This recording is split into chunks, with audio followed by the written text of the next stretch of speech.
Pinutakte ng reklamo online ang dalawang guro sa isang paaralan sa Parañaque dahil yan sa ginawa umano nilang kahalayan sa mga high school student.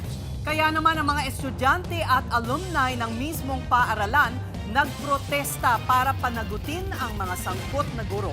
Nasa frontline ng balitang yan, Simon Gualvez.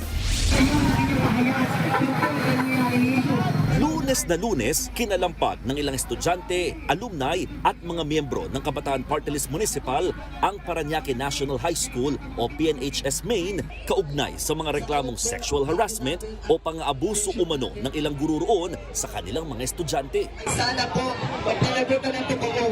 Kasi mag-over up na natin mag-over up all these times, all these years. Para po sa mga pinakit, sa bawat iyak, sa bawat luha, sa bawat kahihiyan, sa mga bawat estudyante, hindi na pumapasok dito dahil sa global.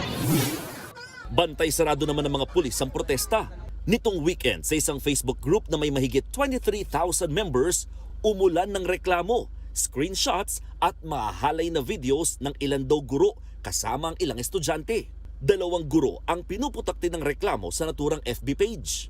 At dahil nag-viral yan online, nag-imbestiga ang PNHS Main kahit wala pa silang natatanggap na anumang formal na reklamo. Sa inisyal nilang pagsisiyasat, isang lalaking Master Teacher 2 ang gumawa umano ng kahalayan sa ngayon lalaking grade 11 student. Nagsimula raw ang pang-aabuso noong grade 10 pa lang ang biktima. Kaya panawagan ng mga nag-rally. Gusto talaga namin is matanggalan po ng lisensya po talaga yung naturang teacher na yun. Nakakaranas sila ng mga ganong pang-aabuso, tapos natatakot sila. Sa ngayon, nakipag-ugnayan na raw ang Child Protection Committee ng school sa mga magulang at mismong estudyante. Sinuspindi na rin muna ang guro habang gumugulong ang investigasyon. Kanina, kinausap ng mismong school principal ang ilang estudyante at mga magulang. Dito inilatag ang Safe School Reporting System para malaman ng paaralan sakaling may iba pang mga nabiktima ng karahasan mula sa kanilang mga guro. Mananatili raw itong ligtas at confidential. Dahil sa insidente, hindi naman maiwasang mangamba ng ilang magulang. Po, syempre nakakatakot po yung sa ngayong panahon po yung nangyayari po is nakakatakot po sa aming mga magulang. Hindi na po safety sa mga anak namin yung nangyayari po. Sinusubukan ng News 5 na makuha ang panig ng mga gurong pinangalanan online pero wala pa silang tugon at nag-deactivate na rin ng social media accounts. Maging ang pamunuan ng paaralan, tumanggi rin munang magsalita sa harap ng kamera. Pero sa isang pahayag, sinabi ng PNHS Main na nakikiisa sila sa pagsugpo sa anumang uri ng karahasan sa loob at labas ng campus.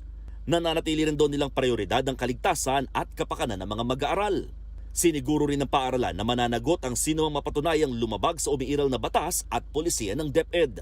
Sa kabila nito, nababahala rin daw ang paaralan sa kaliwat ka ng online harassment, cyberbullying at pagbabantang natatanggap nila mula sa mga anonymous account. Kaya panawagan nila sa mga cybercrime agencies ng pamahalaan, matutukan din daw sana ang insidente. Sa lakas ng ugong ng issue, umabot na rin ito sa Department of Education ng Parañaque. Nakikipag-ugnayan na raw sila sa mga otoridad at nagsasagawa ng hiwalay na investigasyon.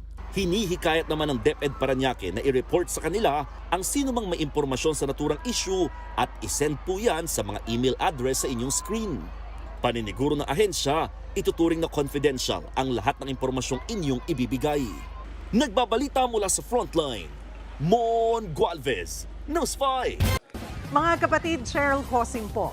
Maging maalam at may pakialam sa mga napapanahong issue at headlines. Mag-follow at mag-subscribe na sa social media pages ng News 5.